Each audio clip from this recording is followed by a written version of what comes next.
Il est là, le chouchou des nanas, Iguruma.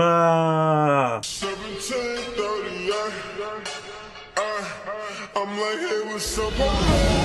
Said your pretty eyes soon as you came in the door. I just wanna chill, got the circle, what's the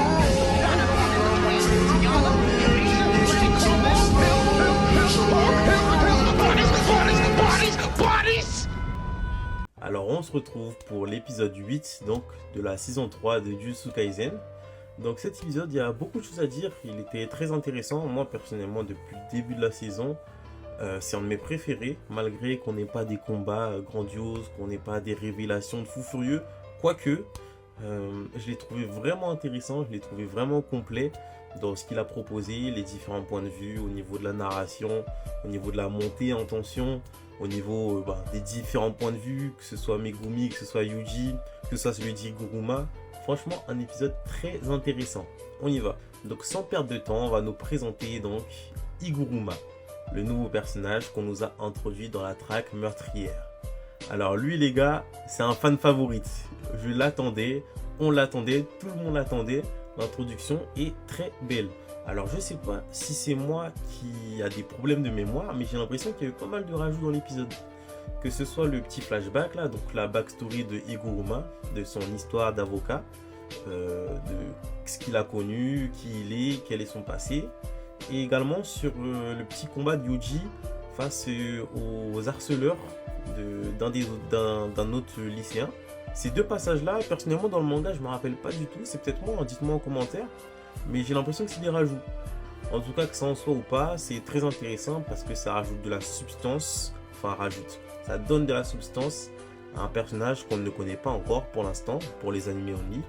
Et tout ce qui va nous être exposé vis-à-vis de lui, donc Iguruma, ça va nous aider à comprendre qui il est comme exorciste. Quels sont ses pouvoirs, quelle attitude, quelle mentalité, dans quel état d'esprit il est.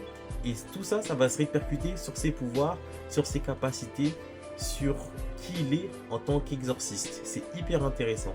Donc Iguruma, on va nous présenter une scène où il va défendre un jeune homme qui est accusé d'un meurtre de plusieurs personnes. Il faut savoir qu'au Japon, comme ça nous est présenté, quand tu es accusé, quand tu parais devant la justice, dans 90% des cas, tu vas être condamné. Il y a très peu de chances que tu t'en sortes. Et Iguruma, on comprend que lui, il fait qu'accepter toutes ces quêtes, toutes ces demandes, toutes ces défenses, en l'occurrence, qui ont l'air impossibles, il les accepte.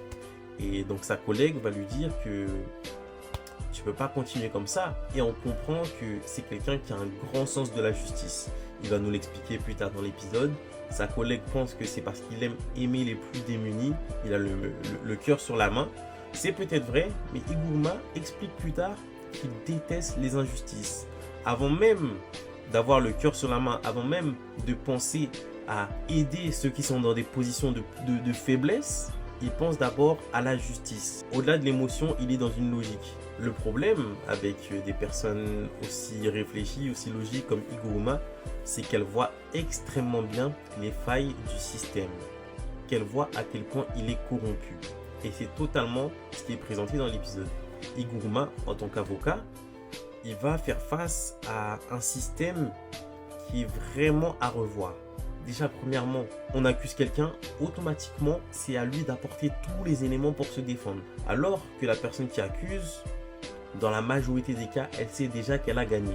Pendant la défense d'Iguruma, donc, il va réussir à gagner le premier procès.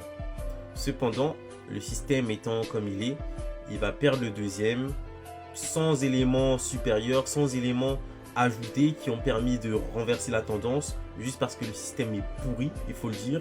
Il a fini par perdre. En prenant ces éléments en compte, un système défaillant, corrompu, plus le mépris donc de son client, qui une fois après avoir perdu, après avoir été condamné, lui a lancé un regard noir, Iguruma a subi son éveil en tant qu'exorciste. Et oui, l'accumulation de tout ça, pendant l'épisode on nous répète « Et toi Iguruma, ta santé mentale, qu'en est-il ?»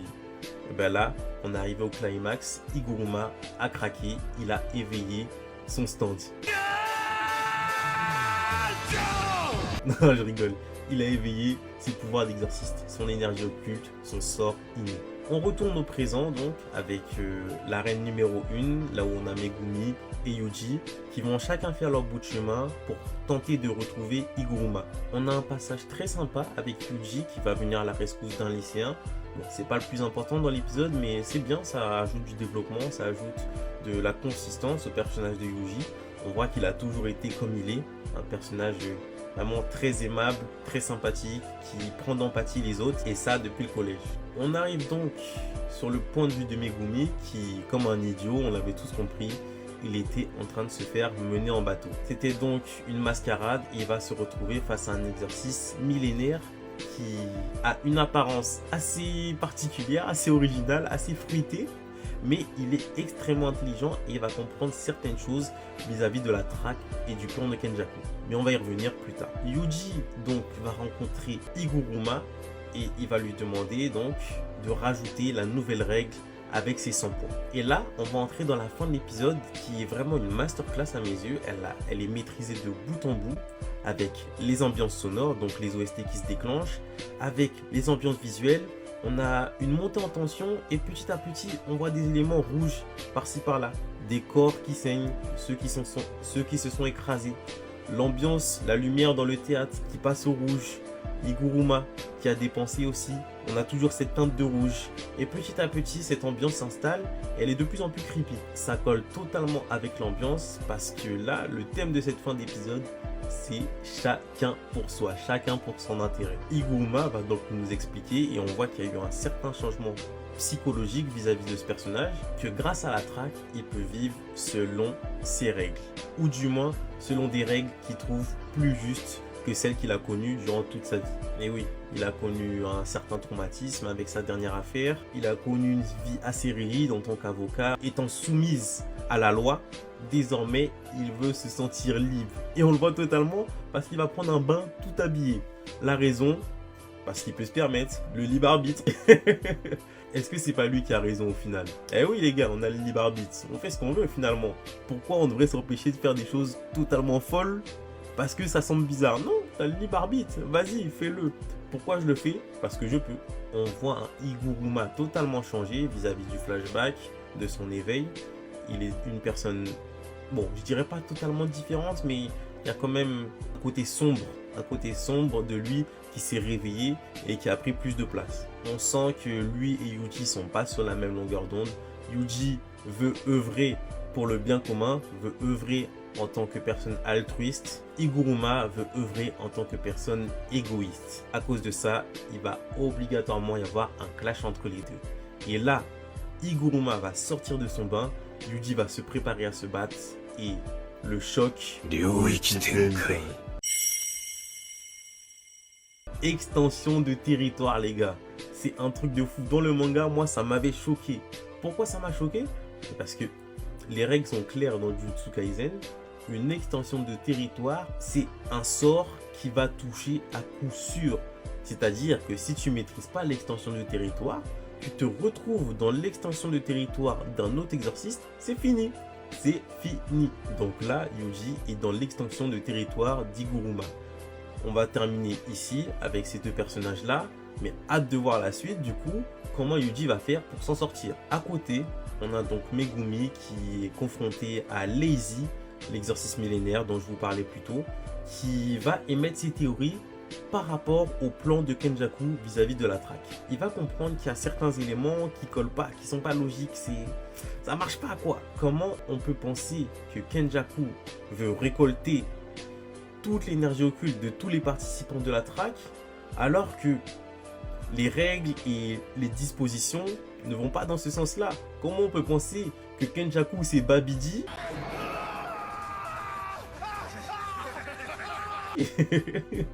alors qu'ils utilisent les mêmes méthodes que non, j'abuse, pardon. Mais Lazy, en tout cas, va relever des choses très intéressantes, comme le fait que les plus puissants sont dispersés, ils sont pas dans les mêmes arènes. Le fait que dès que tu arrives dans une arène, tu es envoyé dans un endroit de la map aléatoire et que tu peux mourir de manière aléatoire aussi si tu t'éveilles pas. Le fait que les règles soient faites en sorte que la traque ne s'arrête pas, tout te montre mis bout à bout que Kenjaku a un autre plan qu'on ne connaît pas et qu'il cherche quelque chose d'autre. On va donc voir Kenjaku de son côté en train de marcher auprès d'autorités, si je peux dire ça comme ça, auprès de personnes qui ont l'air d'être haut placées et on ne sait pas qu'est-ce qui va se passer, qu'est-ce qui va se dire. Quel est le vrai plan de Kenjaku finalement? Est-ce que c'est pas lui le vrai antagoniste, même devant Sukuna? Parce que depuis le début de Jujutsu Kaisen, en fait c'est lui, c'est son ombre qui plane sur tout le manga, c'est lui qui planifie tout. Et là encore, durant cet arc, on comprend qu'il est à la baguette de tous les événements depuis le début de la saison 1. On va donc terminer l'épisode avec Yuji qui va se confronter à Iguruma dans son extension de territoire. On va voir comment il va faire pour s'en sortir. D'un autre côté, Megumi qui est confronté à Lazy, un exorciste millénaire qui a l'air assez puissant, accompagné d'une autre fille. On ne connaît pas vraiment son niveau. Je peux vous le dire dès maintenant, le combat de Megumi va être magistral. Profitez vraiment, regardez-le bien, admirez, réfléchissez, branchez vos cerveaux, branchez vos neurones, parce que je vois que chaque semaine les gens ne comprennent rien. Dans ce combat-là, il y a du battle IQ. Donc un très bon épisode, personnellement l'un de mes préférés depuis le début de saison, encore une fois, avec l'épisode de Maki qui extermine le clan Zenin, avec l'épisode du recrutement de Akari aussi que j'ai beaucoup aimé, que j'ai pas pu couvrir parce que j'étais en vacances. On va donc conclure avec une petite partie théorie, hypothèse, appelez ça comme vous voulez. Donc premièrement, Iguruma. Quel est son pouvoir? Quel est son sort inné? Donc on a vu une sorte de juge apparaître avec son petit marteau, une sorte de familier comme l'a dit Yuji. Qu'est-ce qui est son pouvoir? Quels sont ses effets? Ça va être intéressant parce que Yuji c'est un personnage qui n'est pas très complet dans sa manière de se battre, il est au corps à corps. Si Iguruma a des attaques à distance, ça va être compliqué pour lui. On a vu qu'il a une extension de territoire et que c'est un exorciste du présent qui s'est éveillé très récemment. Ça nous en dit long sur son potentiel et sur sa capacité en tant qu'exorciste. Et il y en a certains, comme Nanami, très respectés, bénis du rayon noir, qui est incapable d'étendre son territoire. Iguruma donc, en quelques mois certainement, quelques semaines, on n'a pas la notion de temps exact, il a réussi à éveiller son extension de territoire. C'est un deuxième élément vis-à-vis de son pouvoir et on comprend donc comment il a fait pour tuer 20 exorcistes. Les personnes qui ont une extension de territoire se comptent sur les doigts de deux mains. Forcément, un territoire activé, c'est un mort de l'autre côté. En tout cas, il a été respecté. Et il avait son côté très sérieux qu'on a pu voir dans le manga, mais en même temps un peu goofy, un petit peu décalé. Donc ça, c'est top. J'espère qu'ils vont continuer comme ça, sur cette lancée-là. À côté de ça, on a Lazy, donc l'exorcisme millénaire que Megumi va affronter. Quel est son pouvoir aussi?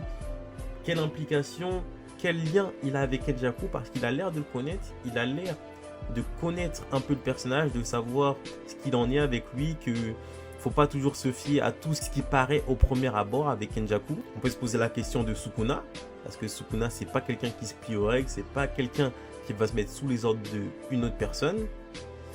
Avec Kenjaku, comment ça va se passer? Est-ce que le plan de Kenjaku est réellement altruiste entre guillemets avec ses alliés, donc potentiellement Sukuna et Uraume?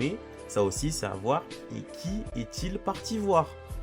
Il est parti voir des hommes et ça nous a été teasé comme un élément très important. Il avait un sourire malicieux. Les personnes en face étaient, on aurait dit, une sorte de secte ou les Illuminati.